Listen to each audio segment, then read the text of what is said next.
the book entitled The Guru Papers, Masks of Authoritarian Power, authors Joel Kramer and Diana Alstad express that authoritarian control, which once held societies together, is now at the core of personal, social, and planetary problems.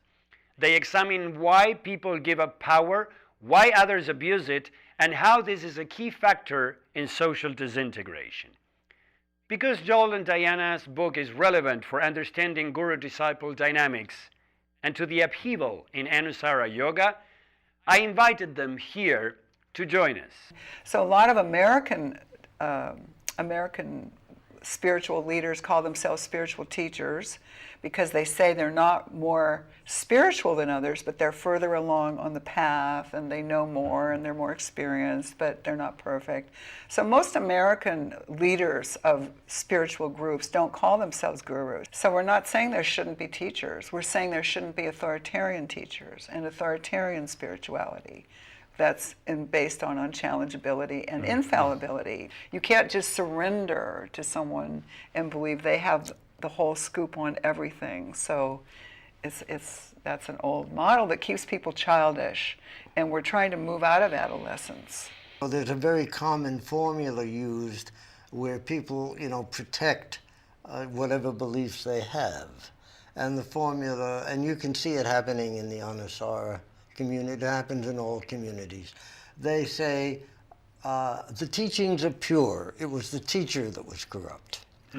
And you ask, how do you build self-trust up?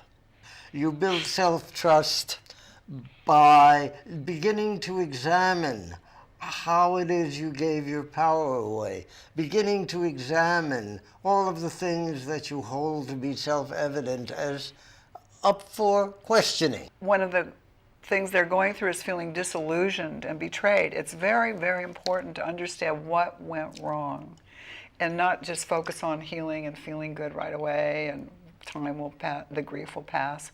The more you understand what went wrong, what were the illusions that you had that you are now disillusioned from? Because if you didn't have illusions before, you wouldn't be disillusioned now. So look at the nature of those illusions, and often they were your most cherished beliefs and values. And that's why what we're doing in the book is trying to decode why things fall apart, and in the ideology, what's wrong with the values, what's wrong with the worldview, why does it go awry? Because then the healing can be more fast and more complete. Is the solution in yoga?